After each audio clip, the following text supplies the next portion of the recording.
Hello,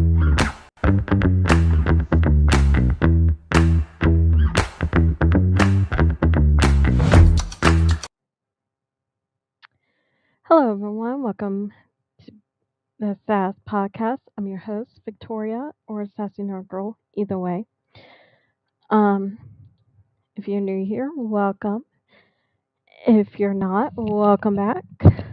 Let's start off with a Reddit story. Let's dive in. So, share screen. Which one is that one?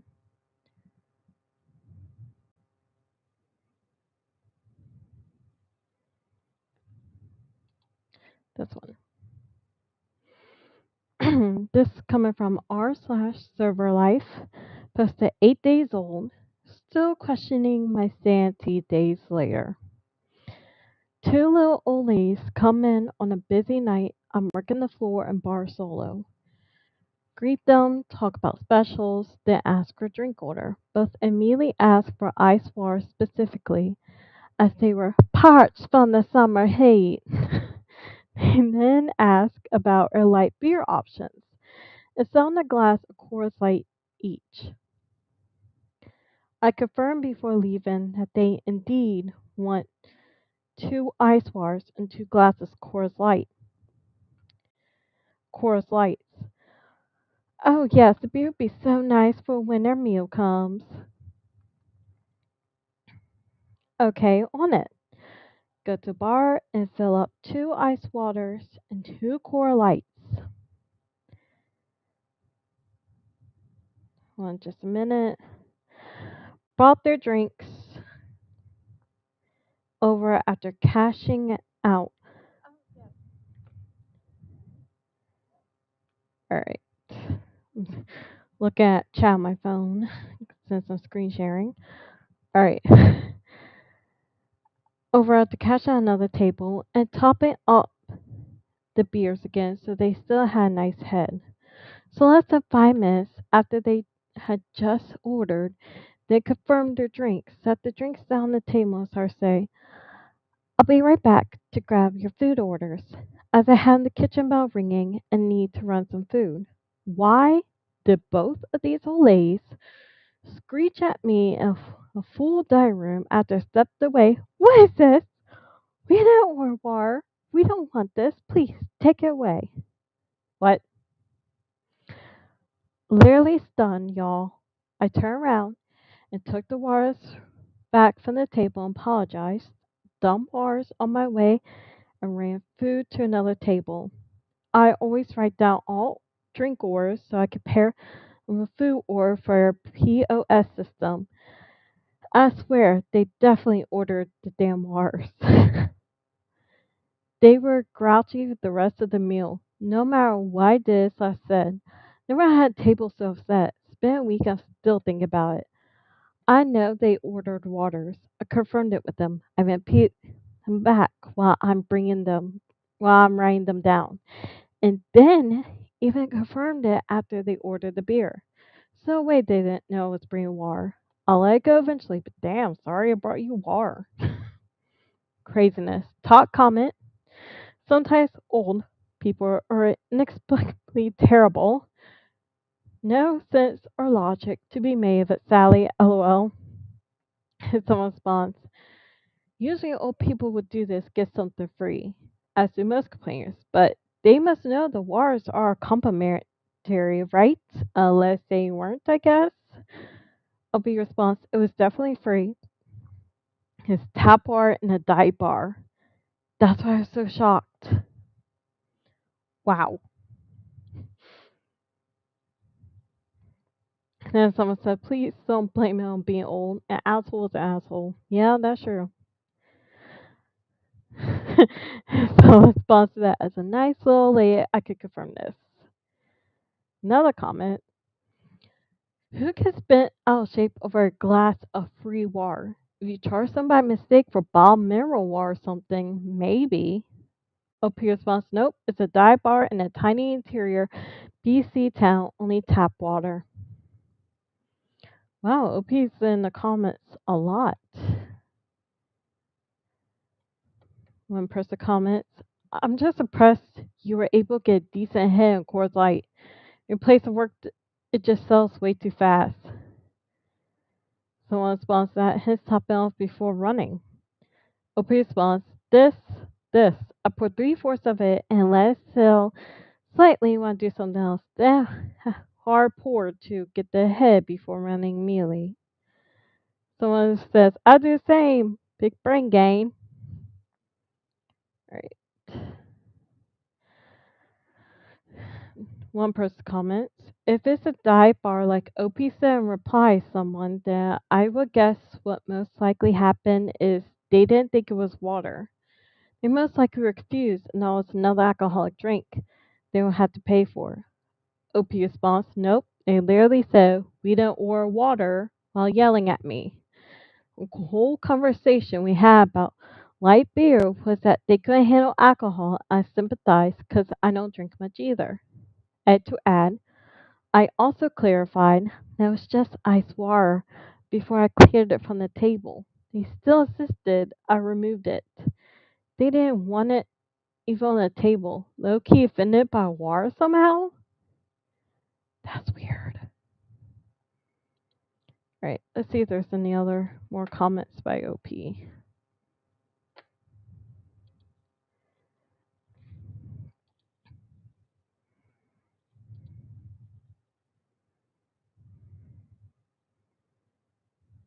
Alright, I believe one more.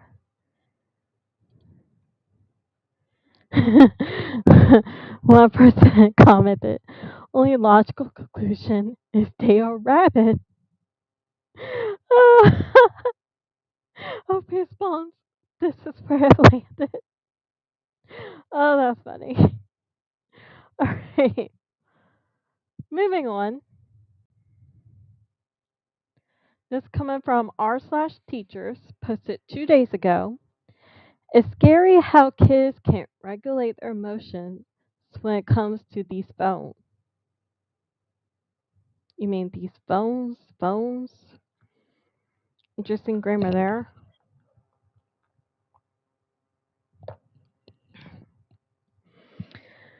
I really don't know how to put this into words. Because frankly, it was just weird to me. I was helping in class yesterday, a middle school, and this kid put his phone into his book bag, then placed his book bag at the front of the class. Then 15 minutes in class, the phone rings. And really, that was no big deal. You know, a giggle moment, move on. Teacher asked him to get his phone and turn off. Simple. The child grabs the phone and then takes it with him. The teacher asks him to put it back, but he refuses. She asks again. I kid you not, he just lost it. Like out of the blue, nothing provoked him, just, can you please put your phone back in your bag? It was like a trigger word. This kid lost it. Slammed his fist on the desk before saying he's not going to do it. He hit the desk so hard that the textbook on it fell to the ground. Stone was so big and tantrum didn't stop there. It went downhill after that. He was mad, saying teachers picking on him, demanding why he needs to put his phone away, even pointing to other kids who were hiding their phone and trying to make a comparison. He then sat at his desk before putting his head down, look at his phone. Am I seeing? And I am sitting here like WTF? You gonna tear up the classroom over an effing phone? And again, the teacher just asked him put it back in the bag. She didn't take it. She didn't take it. Like I seen this type of behavior, but never at the beginning of school. Scary how kids can't regulate their emotions when it comes to these phones. My school doesn't have the metal lock bags that those schools have, so I can only imagine what those teachers are going through. Also, this third week from my county, already we got problems. Now, play devil's advocate. What if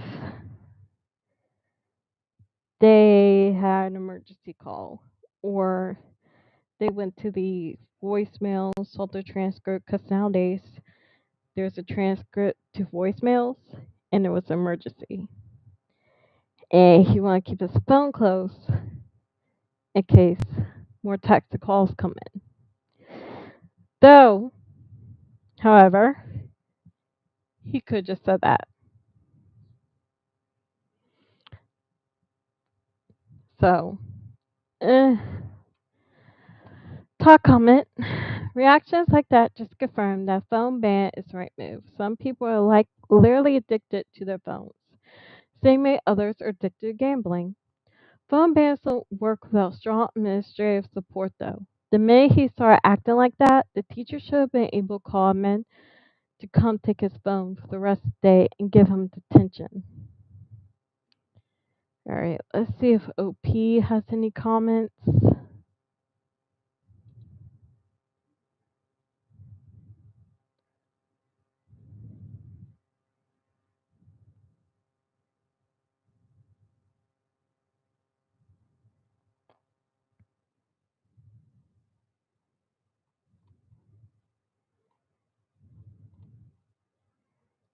So far, I only see is one. One comment says she isn't going to take it. A kid that deregulated is probably going to hit slash otherwise hurt her. Be response or get pepper sprayed like that one dude. Oof.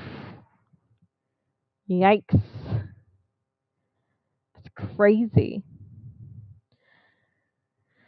Like I said, could be emergency, but he could have said it was an emergency. I don't know. I don't know. This is weird. Like, you're not supposed to have a phone during class. You already had it in your bag. Why is it trouble putting it back in your bag?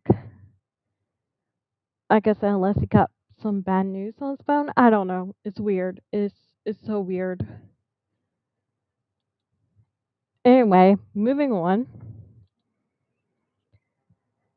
Coming from r slash teaching, posted 14 hours ago. Tax on clothing. Hey, Jen's mom. I'm asking this genuinely. Is keeping the branded tag on an article of clothing a trend I'm aware of? I'm unaware of that trend as well. I take my tags off immediately because they are, uncomfortable. I'm a high school cheerleading coach, but a third grade teacher. School started last week, but every day this week I had someone wear iron clothing with the tag still on it hanging prominently. Interesting. I mean, I leave my tags on my stuffed animals, but then after a while I get tired of them being on there and take them off. At cheer practice on Monday was one of my freshmen. On Tuesday at practice, a different freshman. Today it was one of my third graders. I huh? I can't imagine they're intending to return it, and the tags don't have barcodes as it were for return purposes. It's the tags from the brand slash designer. That's why. Now we need to talk with cheerleaders about how they cannot do this for practice safety reasons. Falls under the same adornment rules in the state safety handbook. Talk comment this. LOL, this was trending in 2000s. Guess it is back. Was it? I don't remember. Always took my tags all. So in response to that, it is. Basically, it's a trend to show that you are the first owner of an item because presumably if it was second hand, it wouldn't have tags anymore. I'm sorry, that's dumb. That is dumb. People in the 2000s were doing that. Millennials were doing that. I'm ashamed. Uh, I have no words. Okay. I don't know. Maybe because I grew up with also with Goodwill clothes and Yarsa clothes. Not anymore though. Now I'll move on to Walmart. Well, no. I like Hot Topic. I just got clothes from Disney store.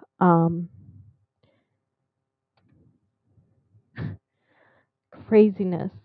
And no, I'm not leaving the tags on, or else it'll be super uncomfortable. That one little piece of plastic is uncomfortable AF.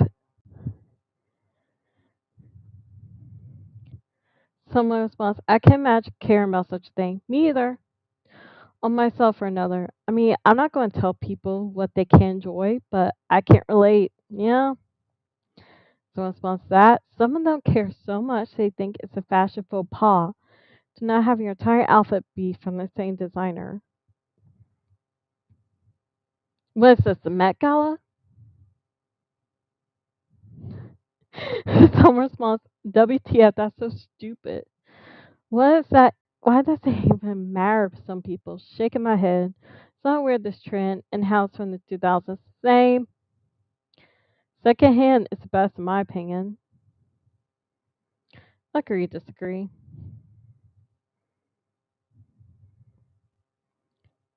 Alright, let's see if OP has any comments.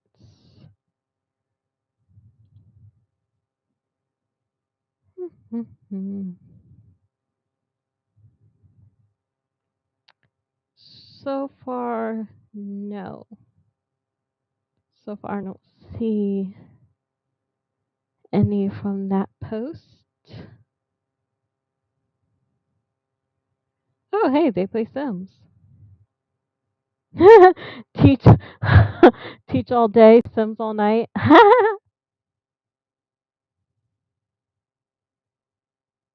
Yeah. So no comments from OP. That's just weird. Anyway, moving right along. This is coming from r/tenants help, posted 3 days ago. The title: The landlord, who I don't know, I work with the rental company, is trying to sell the house I live in and has been giving keys out to prospective buyers to tour without notice, without his accompaniment. Lee says, I can't change the lock, but don't feel my home is safe. That is scary AF. Girl, I will sue. Lee said, think you're a girl. I will sue. I'm sorry, but no. You're not going to have random strangers coming into my house. Whether a renter or not, stay away. Stay away. Hello, all. Apartment, I guess. My downstairs neighbor, lower unit of home. I guess it's like a two-story house, and they live on the top floor. The neighbor lives on the bottom floor. I don't know. Say her son has witnessed people, all different, try and get into their homes during the day with keys they were given. Oh, hell no.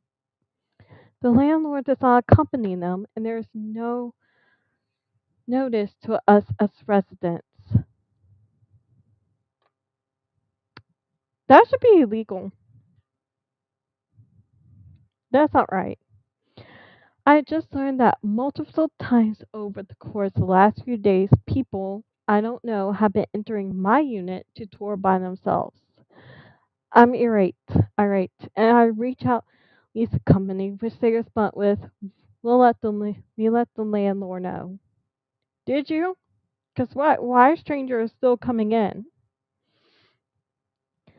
I keep asking for his name, but they don't seem to want to share it. The landlord has made comments about how much he wants to sell the house to my other neighbor next door, separate house. I never personally met him. He also has made some nasty comments about how to decorate my porch. Question mark, question mark, question mark. Is your neighbor live in the basement? How? I'm not even going. He really seems to hate owning the place. I already gone to court with this company about bed bugs. Ew. Knowingly being in the residence without telling me prior to move in. Oh no. No. No. Mm-mm.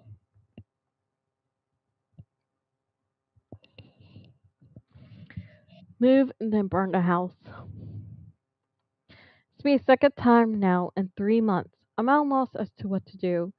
It says in my lease I can't change the locks, but at this point I'm more concerned about the well-being and safety of my home and cat when I'm away during the day. I can't trust these people. It keeps speaking out freely potential buyers. Now it's they feel I need to change them. I worry this may backfire if I take them to court though. May help us appreciate it. This is such a nightmare. That is creepy. That is so creepy. Edit. Name was eventually provided will be submitted against them specifically as the rental company had no idea people were entering apparently. Talk comment. Put one of these travel locks for hotels only your home and put a locking doorknob cover when you leave. You need to change the locks. And they have an issue, remind them that non-emergency access requires 24 notice. Uppy response, that's kind of crazy slash genius, but also possible considering the terms. Take it in a literal sense, something to consider for sure. Someone responds, either that or put up a sign that says turn lights off and lock door when you leave. Free response, I prefer they didn't air all, to be honest. The same person says, I'm not a lawyer, but I don't know if you're U.S., but most state laws require a written 24 notice to enter. You could get monetary damages if your landlord enters without permission. If you haven't already, call your landlord, inform him of the 24-hour consent. Then send a written notice to the landlord stating the issue and your intention to terminate the lease is not resolved within 7 days. The landlord does not fix the issue, you may be able to terminate the lease or to pursue legal action. Response, yep, Midwest. State tenant rights have me covered. Right, let's see if OP has any other comments.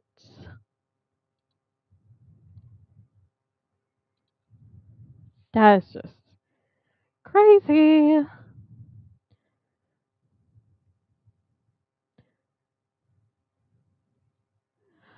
Oh, it seems that they have updated but in the comments. So, yeah, I'm glad to see those.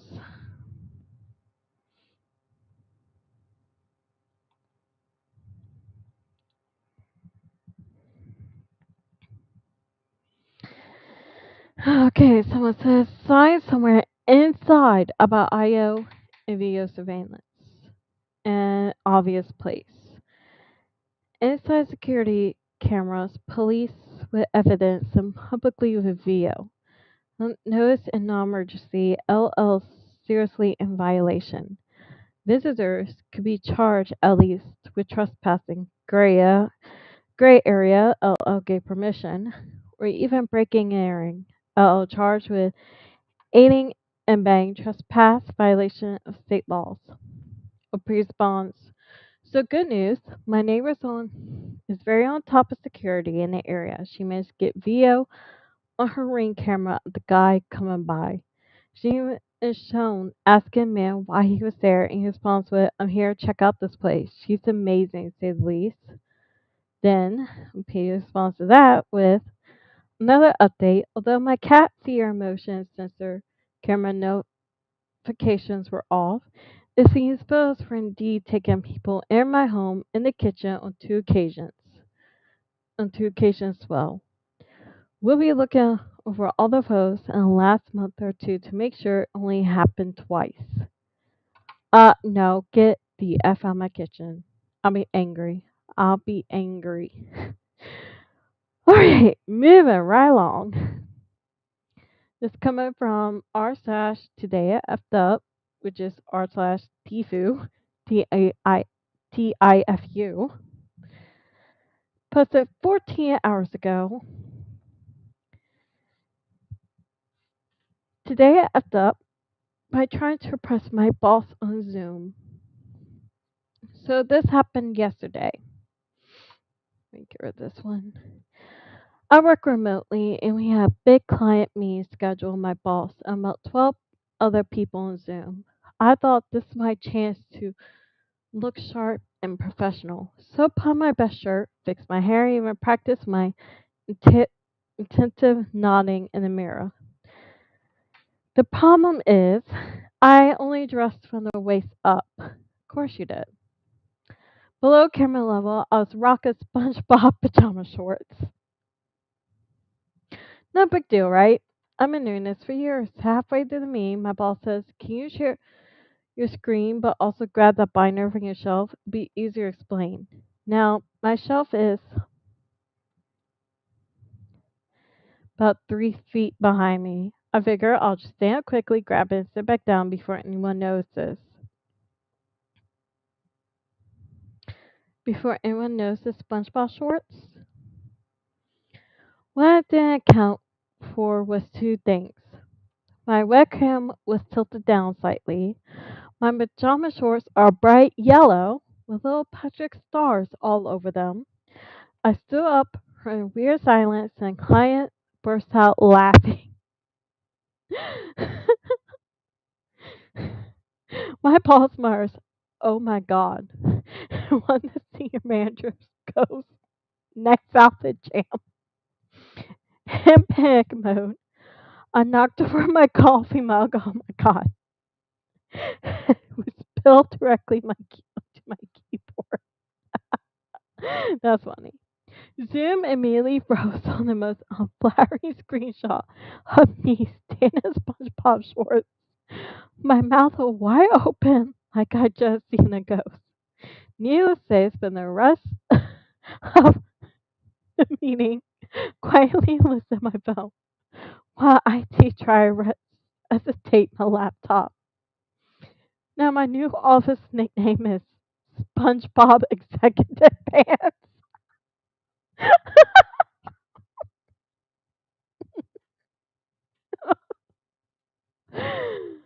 Oh, that's funny. TLDR. Try to look professional in Zoom. Forgot my webcam angle. Stood up my SpongeBob shorts. Spilled coffee everywhere. It got roasted by my entire team and the client.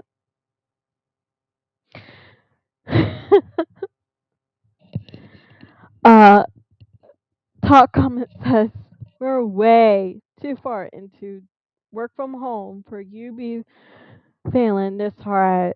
Wear whatever you want below waist, but act accordingly. You don't need to be a cautionary tale. We already have thousands of them on YouTube." Some response, "Yeah, it's an OF account." All right, let's see if OP has comments. Oh, SpongeBob Shorts. That's funny. So far, I don't see any. Did I do the right person? Yes.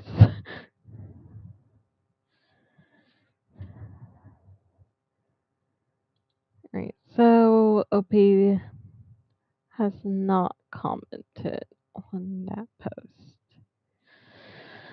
Well, all right, move on. I am done with Reddit stories for today.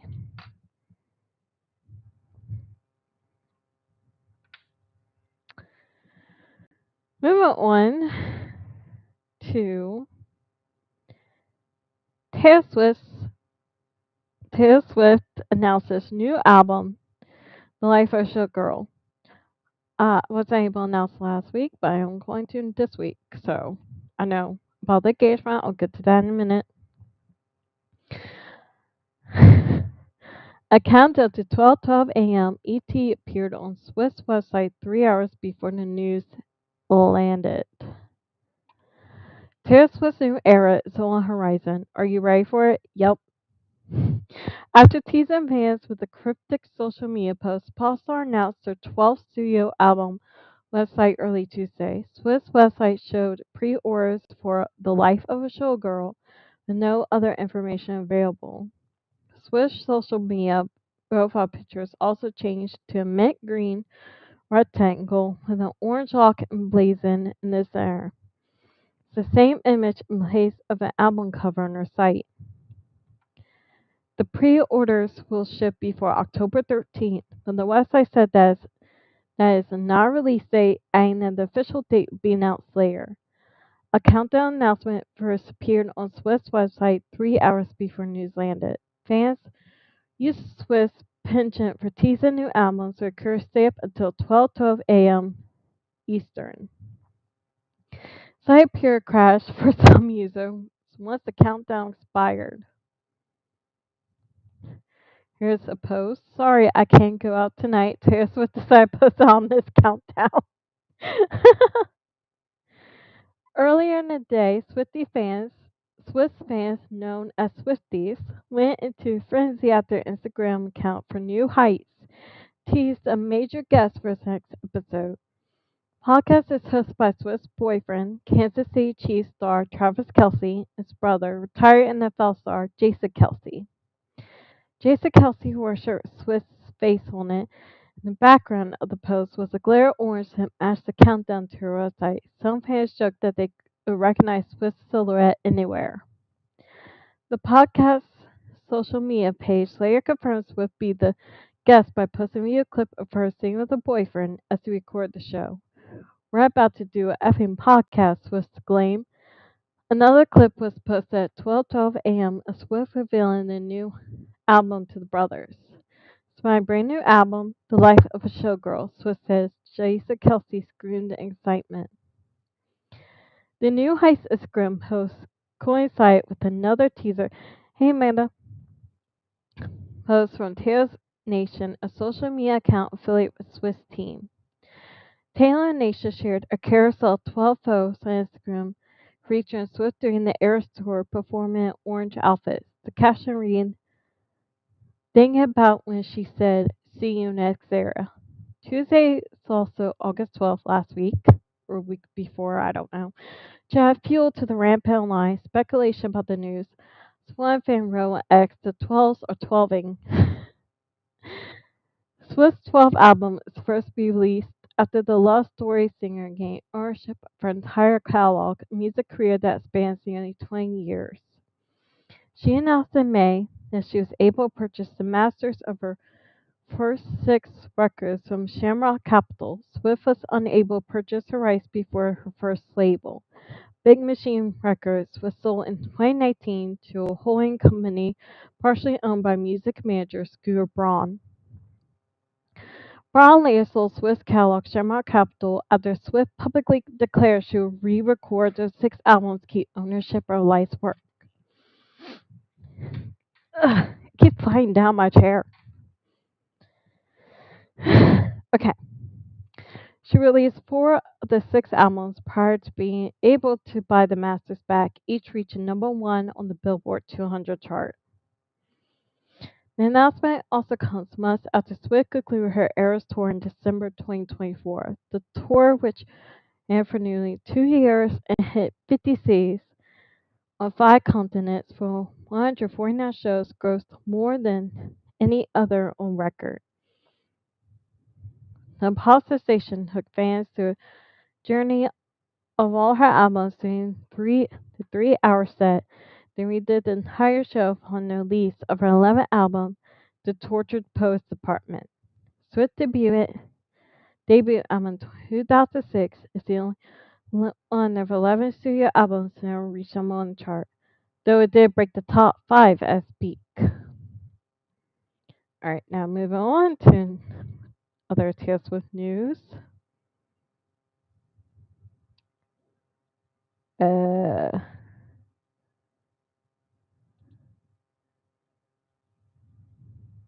Hey, Sweet Bomb.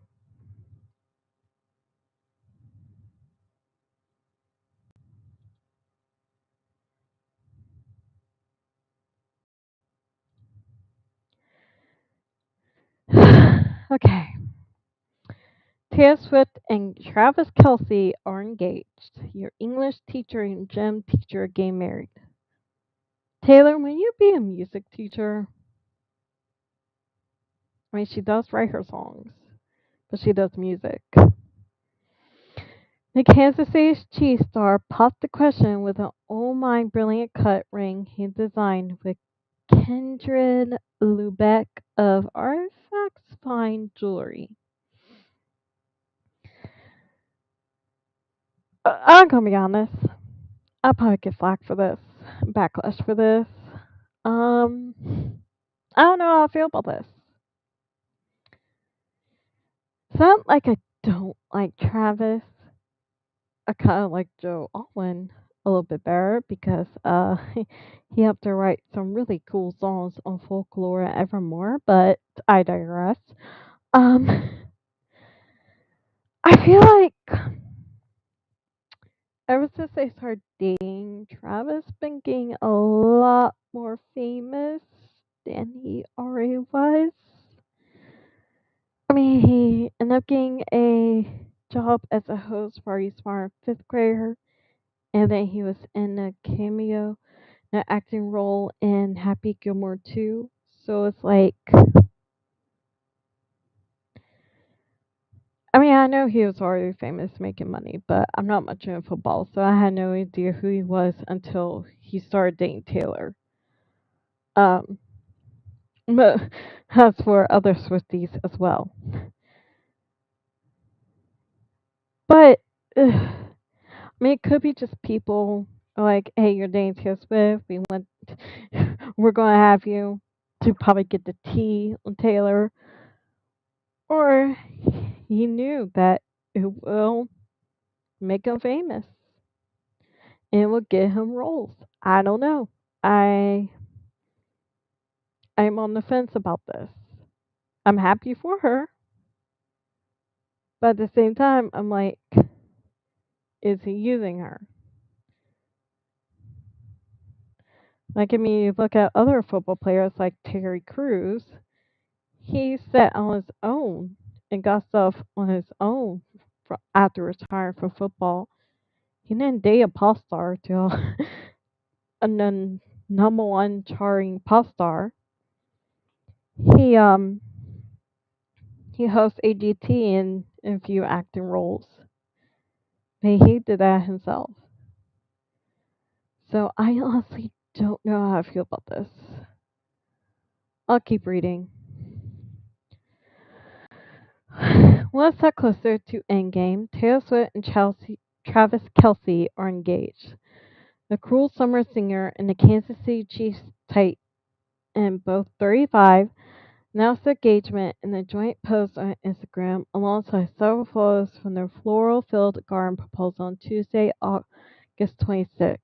Your English teacher and your gym teacher getting married, Swift wrote in the caption. Kelsey proposed with a ring. This is bugging me. Go away. Kelsey proposed with a ring he designed with Kendra Lubeck of Artifacts Fine Jewelry. The dazzling stone is an old mine brilliant cut, which Swift shows been a series of photos announcing big news. First engagement photo is of Kelsey proposing Ben E. Swift lovingly rests one hand on his face. Other shots pair embracing, sitting on the bench underneath pink and white floral trellis. Kelsey and Swift bumped up their relationship on the New Heights podcast earlier this month. Earlier this month, Swift made her New Heights podcast debut, with which Guinness World Records field broke a new world record for the most concurrent views for podcasts on YouTube on August 13th, the total of 1.3 million. Taylor Swift, come on my podcast, please. I would take that number.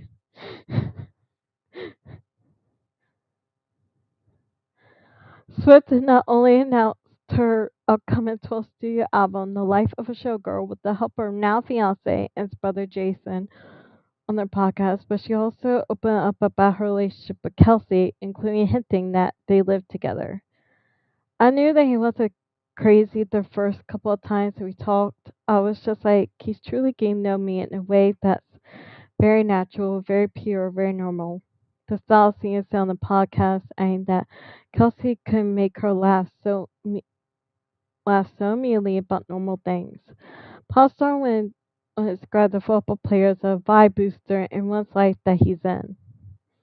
It's like when you take a picture on your phone, put you put the like you push the enhance color button. That's what you do to everyone's life. She said Kelsey, adding that she appreciated how non judgmental he was about knowing nothing about the world he was in. Kelsey shared last month that he had some adventures this off season. In July, Kelsey shared a sweet Instagram post that offered a glimpse at special moments of their relationship. Had some adventures this off season, kept it 100, the NFL player wrote in the caption on July 24. The post features several photos the pair in coordinating looks and spending the off season together among friends. In one photo, the couple wore matching black locks, an eagle eye, an eagle, matching black locks. Oh Lord, eagle eye fan. An eagle eye fans noticed a subtle reveal on Kelsey's phone screen in the corner of the photo, which showed Miss Swift as each other's locked screens. Lord have mercy.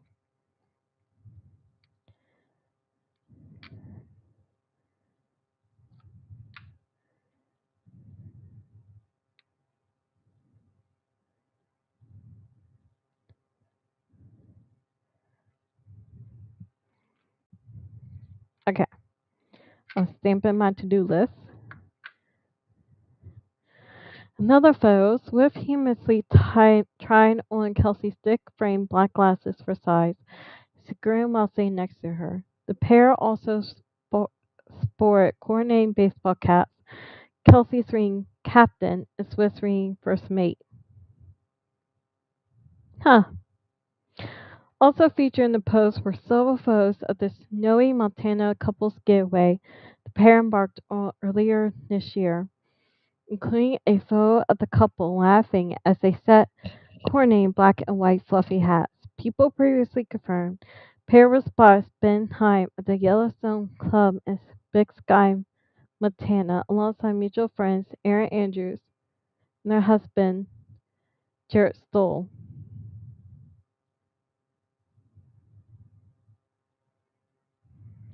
When couples started dating, after Kelsey publicly expressed his interest in the pop megastar. The pair's love story began in July 2023 when Kelsey attended Swiss Eras Tour at Arrowhead Stadium, where he plays football for the Kansas City Chiefs.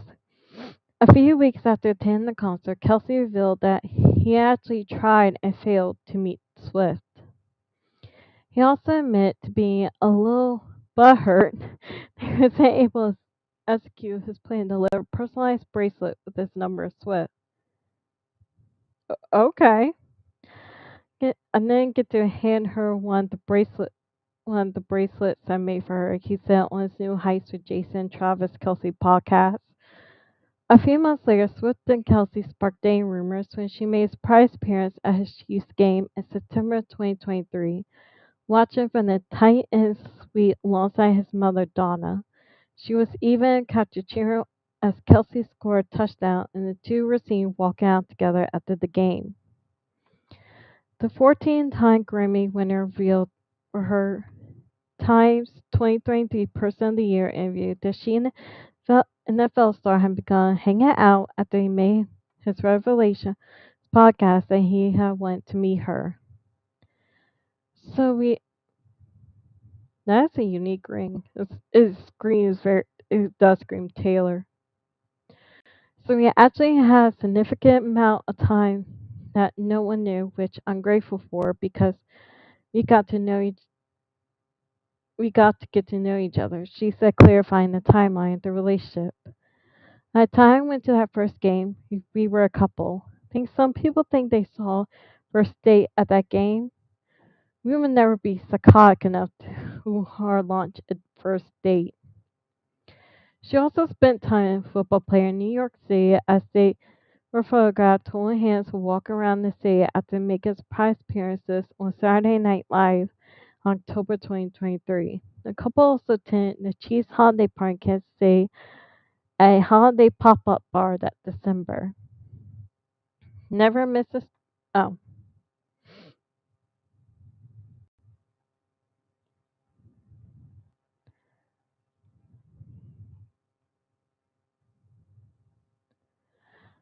couple began to spend more time together than ever, even amid their packed schedules.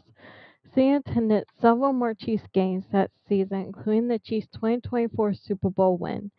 In February, after which Swift stepped down to the field and the happy couple shared a celebratory kiss with the season over, Kelsey crossed international borders, seeing more Eras tour dates in Australia and Singapore, as well as several in Europe.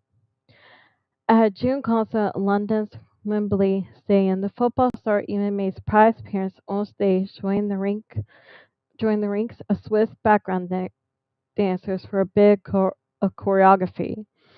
That weekend, the couple went Instagram official in a selfie of Prince William, Prince George, and Princess Charlotte, as well as another post when she said she was still cracking up slash swinging over Kelsey's on stage moment.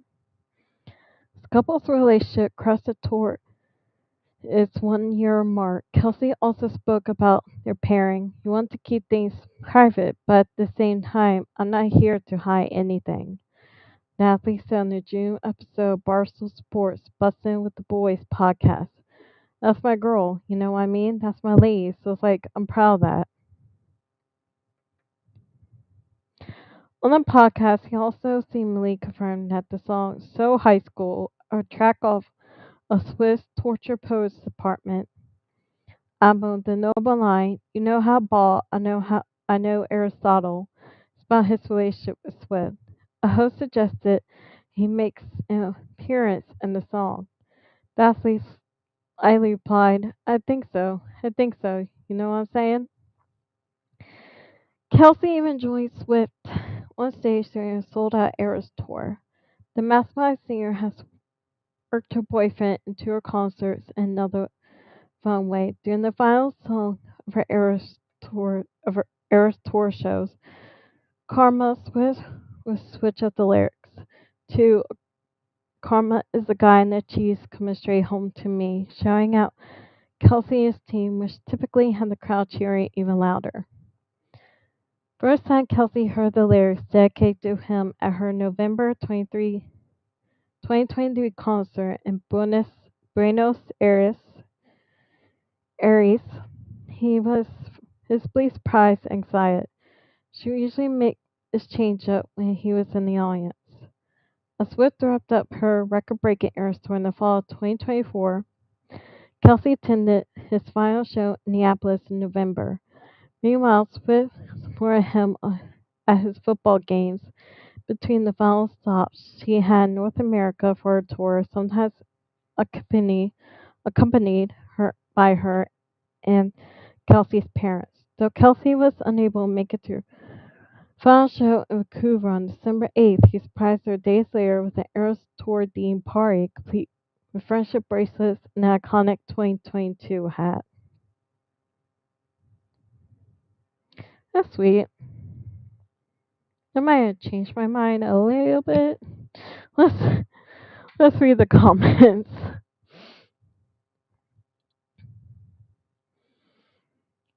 Someone says, at 76 years old, Arizona, I've been a longtime fan of both of them. Two angels fighting together always makes the world a better place. Sure? No, it says she's so overrated. Oh, God. Most of us live in Nashville, can't say it's all about her. Okay. Someone says, best catch she's ever made. She is awesome. Lucky dude. Someone says, there was a while I was getting tired of all the publicity from the media, but now that's leveled out a bit, I'm happy for them and wish them the best. In fact, I'm kind of carelessly living through their wonderful relationship and hope the fairy tale quality will always overshine whenever it comes along. Blessings. Someone says, what does it mean by her saying your English teacher and gym teacher engaged? Um, Someone responds, I'm curious too. Is it because she's more of a writer and he's an athlete, or maybe it's an inside story? Someone responds, maybe it's her way of saying she's smarter and better than him. Oh, come on. Someone says she's a writer and he's the jock. Simple, Deb. Gee, she is a writer and he's the jock. Not rocket science. Don't think so. That's an odd interpretation. Alright. Yeah, I'm not gonna read all these. Moving right along.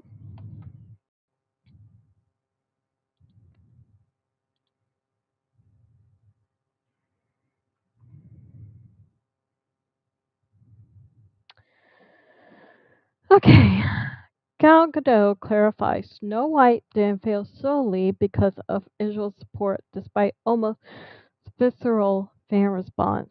Oh, honey, Snow White failed because Rachel Zegler couldn't keep her mouth shut about the first movie.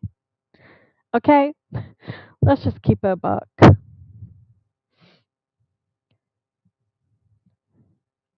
If you don't like Snow White, why did you audition and play her? I mean, Snow White saved Walt Disney bankrupt. You wouldn't have gotten that job if you dummy.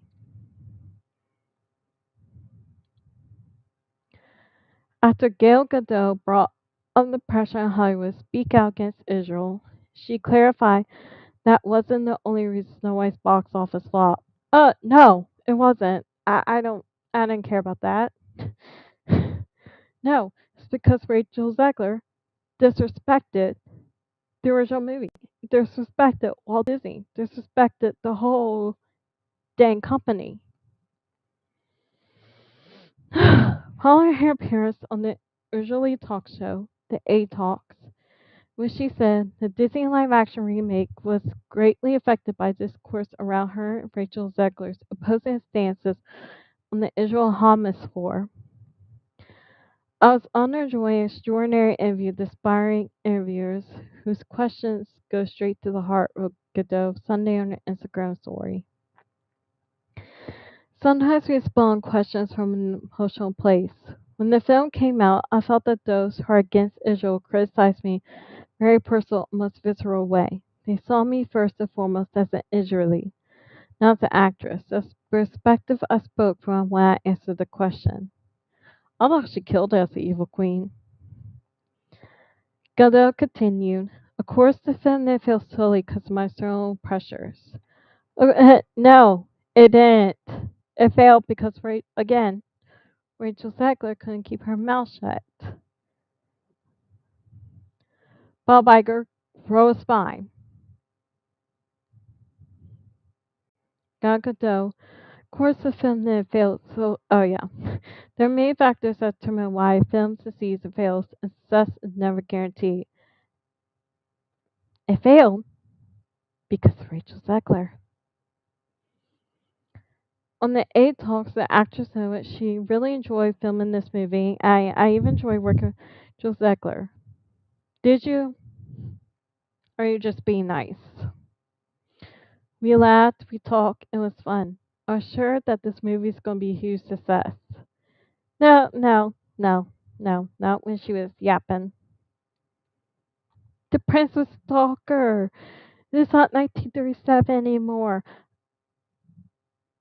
You idiot. That movie was set in like 14th, 15th, 16th, 17th century Germany, you numbskull. It wasn't set in 1937.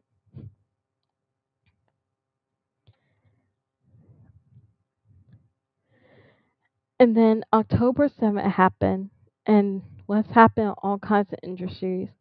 So Hollywood is that there's a lot of pressure on Saudi to speak out against Israel, she said, and that I don't know what that means, and always explain and try to give people in the world context about what's happened and about what's happening, what the reality is here. But then people decide for themselves. So this point, the movie was greatly affected by that and didn't do well at the box office. Oh, you poor naive thing. Yeah, that could have been a little bit of it, but most of it was because of Rachel Zegler. Gadot was born in Israel and served in the IDF, has previously expressed her support for Israel, sparking pro-Palestine protests at a Hollywood Walk of Fame ceremony March. Her and Zegler, opposing public stances, also recently plagued the release, noted so white did Snow White to a tune of $115 million loss. No.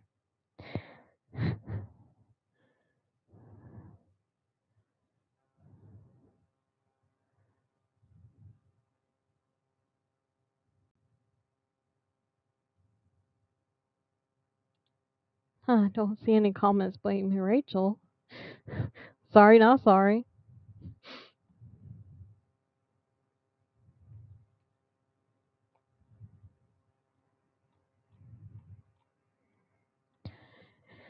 And they call the prince a stalker. Like, girl. And then she said, it's always going to be about being Lear and dream about being Lear, not about true love. I'm not sure if it's true or not. I've been Googling and researching it. There's no confirmation, but someone says documentary somewhere. Snow White documentary that the prince and Snow White were childhood friends. But they didn't have time to put that in the movie. Because, when you think about it, it was 1937. It was the first full length animated Technicolor film. There, they probably would add a lot more, but they couldn't. The budget, the length, the work, the labor, they had to sit and paint different types of glasses and put them on this like thing and hold the camera above the glass, above the thing. Put them in like this cart thing, and then like hold the camera up and show the scene through that. And they were supposed to do the a Sleeping Beauty where Maleficent was taunting Prince Philip about Aurora sleeping for 100 years, and he'll be an old dude by the time she released him. That was supposed to go to Snow White. The prince was supposed to get captured by the evil queen, and she was supposed to taunt him. But that got cut out too and was used Sleeping Beauty because again, budget, labor, time. So, like I said, I'm not sure if it's true. I've been looking at Reddit. They said that does make sense because if you pay attention to songs. So I said I'm dreaming about the one I love to find me. I'm wishing, meaning she already has someone she loves, and the prince like I finally found you in his one song, um, which is called one song. So, and then there's like a comic book, not sure if it's canon or not, that they did knew each other before that scene. So if you did your research, Rachel Zegler, and ask like is ask about Snow White, except for making your own conclusions and bad mouthing the cartoon, the first. Well, I'm not sure. Was she the first female cartoon that got the Hollywood Star Walk of Fame, or was that like Pay Boop or something? I don't know. I gotta Google that. But Snow White earned her star on the Hollywood Walk of Fame, of course, after Mickey, and right before Minnie Mouse. Minnie Mouse came like centuries later. Minnie just got hers. So, and again, you look back at old Walt documentaries. There is a Walt documentary at Disney World. It's, they have like a museum of Walt. You can go in and showed plans to Disney World, Disneyland. It showed the thing that Snow White made, a replica of his desk, a bunch of old Mickey stuffed animals that were a little creepy. and they showed a documentary. And the documentary said that even though Mickey was a success, and yes, the Star Mouse, he was going to go bankrupt if it weren't for Snow White. Then he created Snow White, and then started doing other animated movies like Pinocchio, Dumbo, Cinderella, all that. That's what made him famous. Yes, it did start with Mickey, but it was Snow White that really set the bar for everything, for the movies, for the parks, for it basically saved Walt. If Rachel said that about any other Disney movie, except of course Beauty and the Beast, my favorite, leave that alone. I wouldn't been, I wouldn't care. But it's like to disrespect the first one ever made. Like, come on now, come on. I know it doesn't seem like very feminist of me to say that, but I mean, I'm a feminist at the same time. You gotta respect like history. That was history. It was iconic. It's iconic.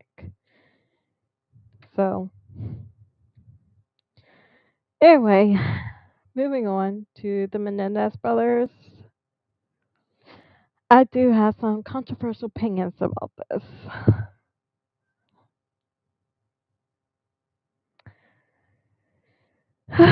I will have to watch this documentary, but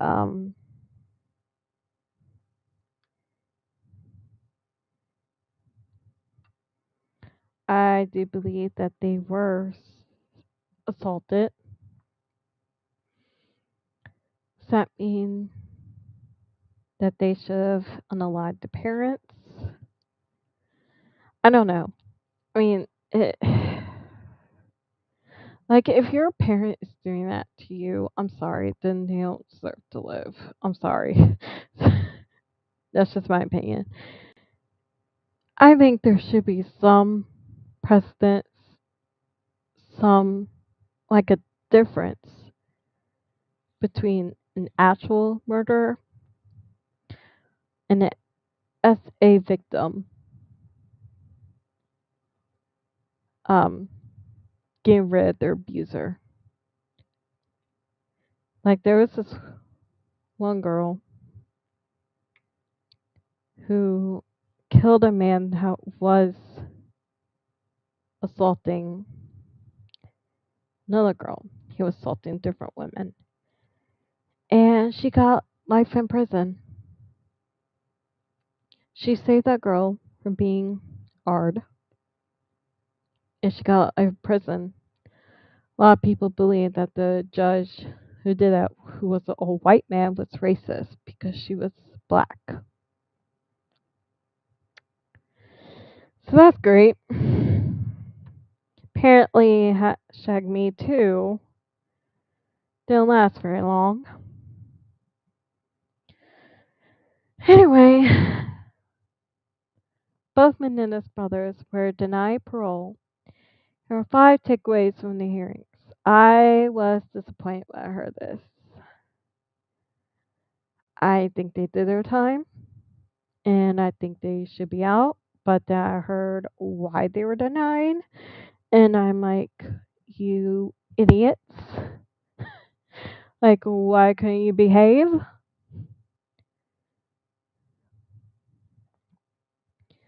Um, but they say 3 years, so hopefully in 3 years they'll be out.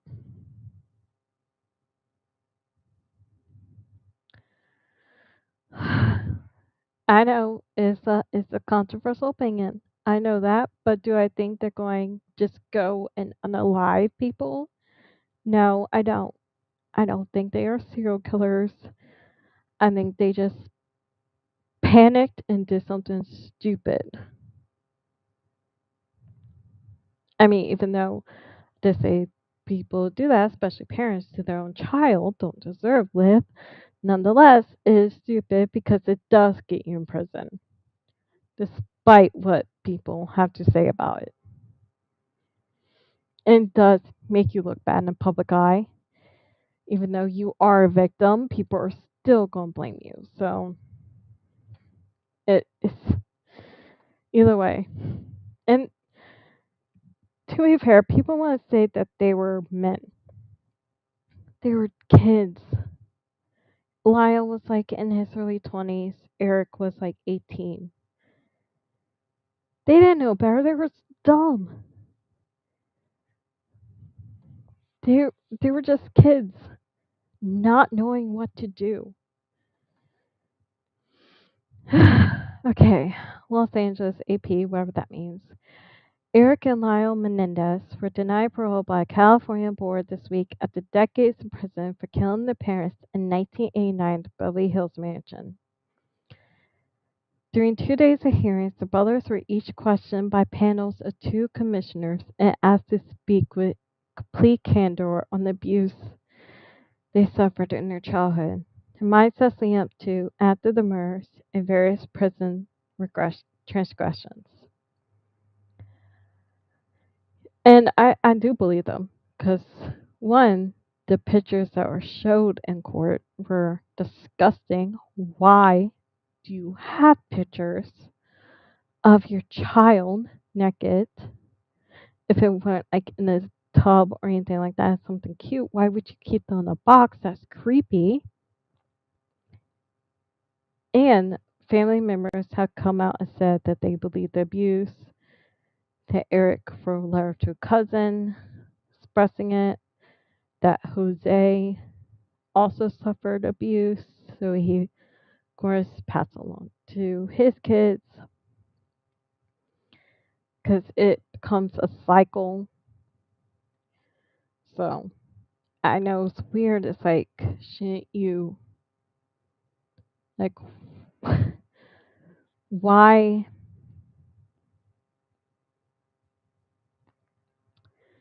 Why would you want to do that to your own kids after you suffer from it?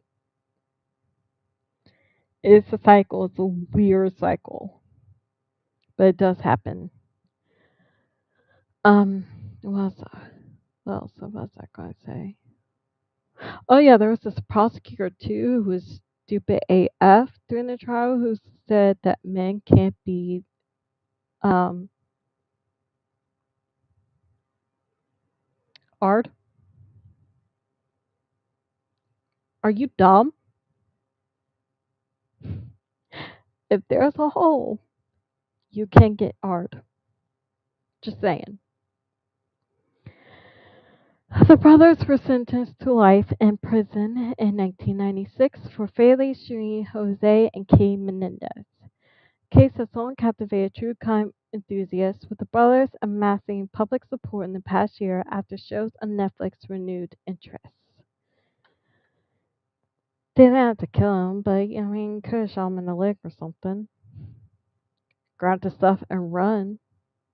Change their names, identities, but again, they were young, they were stupid, they were panicked.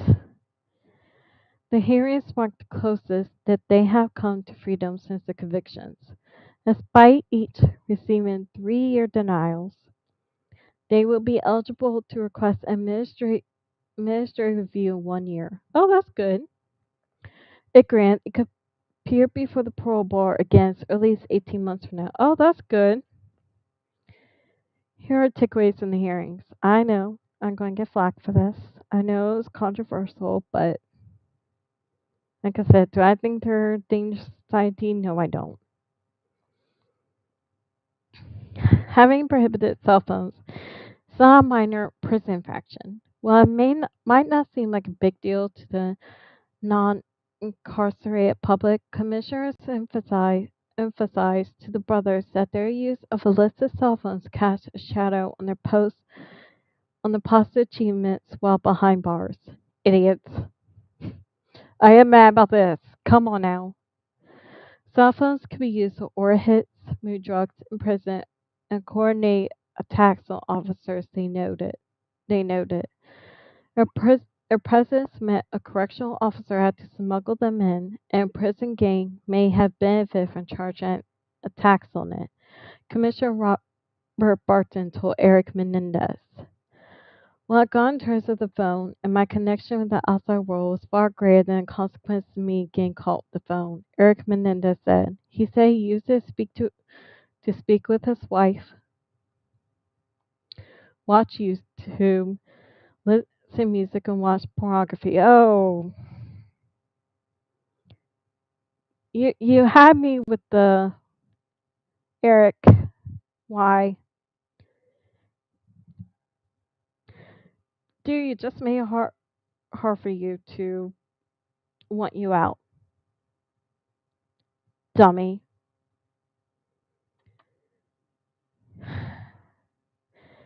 In the night had parole, Barton said his behavior was selfish. So he believes the rules that apply to him and the ends justify the means.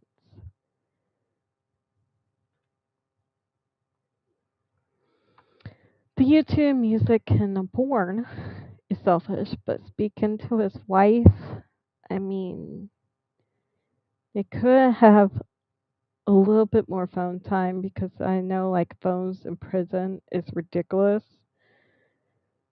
Just like a text every night or something. Come on.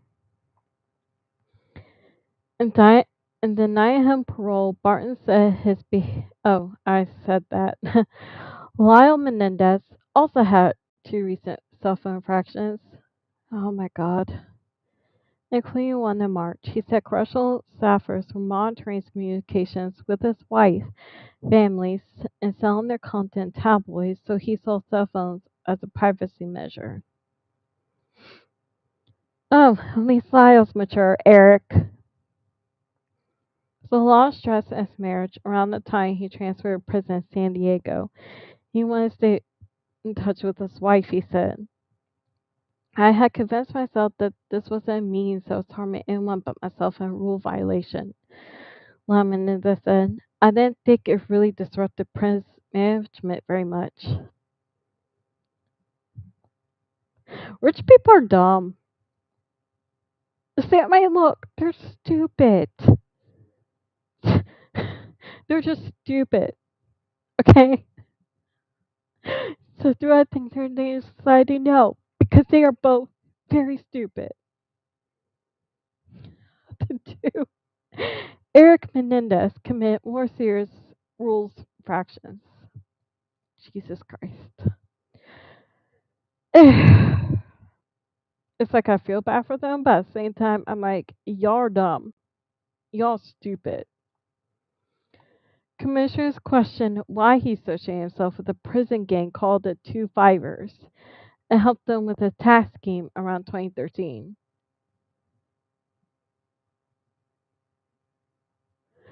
This said he was trying to survive an extremely violent yard where close friends were stabbed or raped.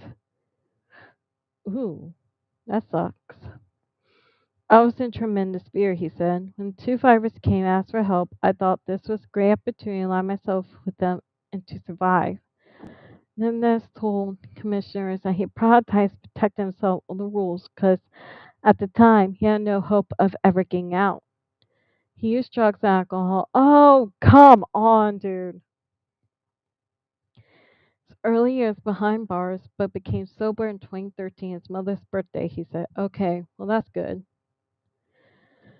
While Menendez committed fewer violations, Commissioner Julie Garland said he still demonstrated antisocial personality traits like deception, minimization, and rule breaking that lie beneath the positive surface. I don't believe that. Well, thinking maybe prison can change someone, so I don't know. Maybe put them somewhere together and serve them 24/7 and see if they can be let out. Prisoners break rules are more likely to do so in society as well, she said. That's also true. While the kill of her mother remains a sticking point, commissioners expressed concerns over the killing of Kay Menendez with Barton, saying he found that showed Eric Menendez devoid of human compassion at the time. Actually, she was part of the abuse too. I think she molested them a lot. So, yeah. I don't think anything was confirmed, but it was. I'm not sure if it was made up or not. I watched the Law and Order reenactment of this case, and that's when I got invested. Um, and I think it they did say that she did molest them. Now I'm not sure if that's true or not. That could be added to make people feel bad for them. I don't know. That's something I want to see. I gotta watch the documentary on Netflix to see if they said that. Can't put myself in your place. I don't know that I ever had that I ever had raised to that level ever. You be raped and molested by your parents and then come back at me rage.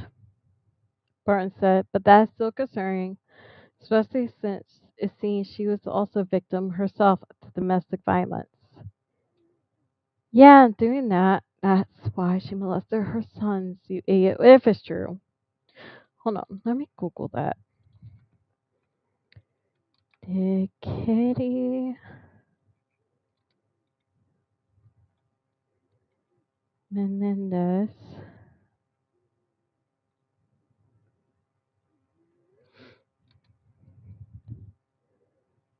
molested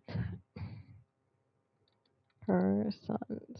Wow, that's a weird thing. Google.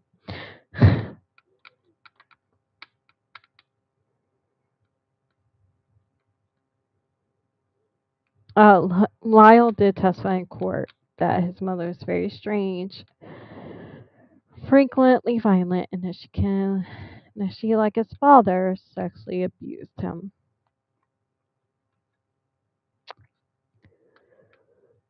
Gross.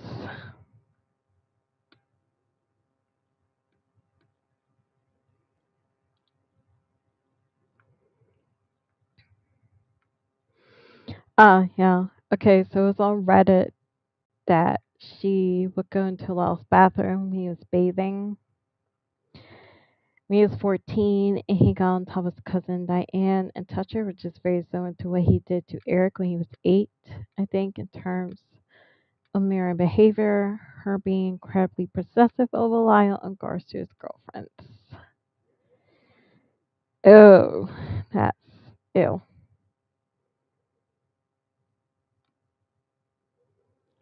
I don't think she did that to Eric, though. I think she did it to Lyle because Lyle's the oldest. Okay, was Key's hairline the sexually explicit photos taken the boys to make them birthday snaps? Okay. The other, I remember him saying where she will walk in his room topless and ask for oh my god. Trigger warning. Trigger warning. Compliments or show him inappropriate photos of herself and ask how she looked. Oh, Jesus Christ. Sleep in the same bed, she kissed him and he would touch her. But it's not only his sexual abuse that stood out to me. It was the years and years of verbal emotional abuse, constant rage fits, saying they always ruined her life and came between her marriage and that she hated them. She was severely medicated for depression probably because of how much of an asshole her husband was, but in turn, she also became an asshole. Nothing they say about her depicts what a mother is or should be. It's very disheartening that they experience a mother's love. Edith got how she would lie Jose and rather tell on the boys so they got in trouble instead of her. How does one call herself a mother and do those things?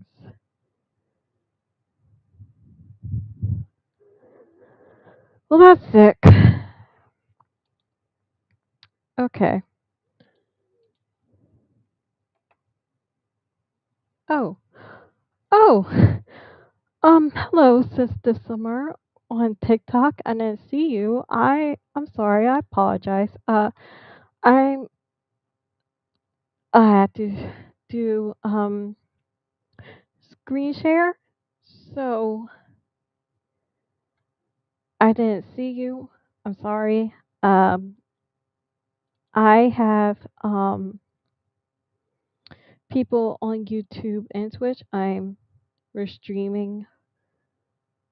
I'm streaming on both platforms, Twitch and YouTube. Say, so if you hear me saying hi to someone else, it's who you don't see in Twitch. It's because they are on YouTube. See, there's the little YouTube icon beside their name. So that's why. But hi, thank you um for being here. Sorry I didn't see you before. I just saw it. So sorry. I should have came and checked the chat after every time. My bad. I'll do that next time. Remember, I have the YouTube chat on my phone. So, but not Twitch. But I will remember to do that next time. Okay. Barton said the brothers were not in immediate fear for their lives and should have sought help from other family members gone to police. Okay, F you. No. No, they were. No, they need new parole people. This is ridiculous. For Menendez, Garland says shooting Kim Menendez was one violent time was extremely callous. She also okay. Obviously these people have a bias. She also highlighted his actions cover the crimes such as lying to police and trying to avoid prosecution. Oh my god. They weren't fear of their lives. They thought that Jose and Kay was going to kill them on the trip. So they're like, we're going to take them out before they could take us out. But I have a theory for that. Again, controversial. I know. I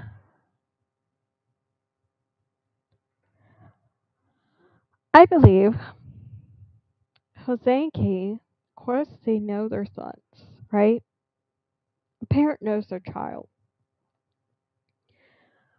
I believe they told um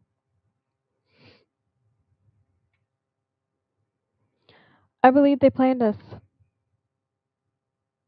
I really truly do. I believe they threatened their sons and gave them little hints like you're out the will, but we're going to take you somewhere on trip, blah blah blah. They hate them one day, them next. I think they knew that their sons were going to freak and kill them to make their sons the bad guys and them the victims.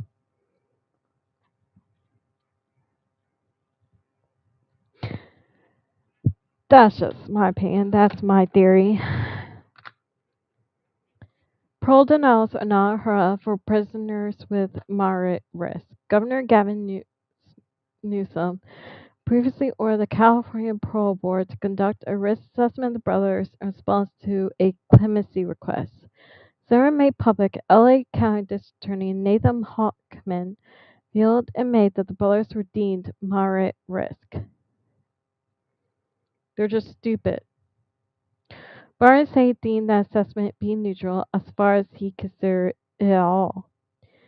A 2022 analysis by the Prison Policy Initiative showed that California prisoners moderate risk were granted parole 22% of the time. The nonprofit ranked the state as among most difficult for obtaining parole. Shoot. Family members backed the brothers. More than a dozen relatives spoke at the two hearings to advocate for their release. Aunt Teresita Menendez Baralt, Jose Menendez's sister, says she's dying stage for cancer and wishes to welcome them home.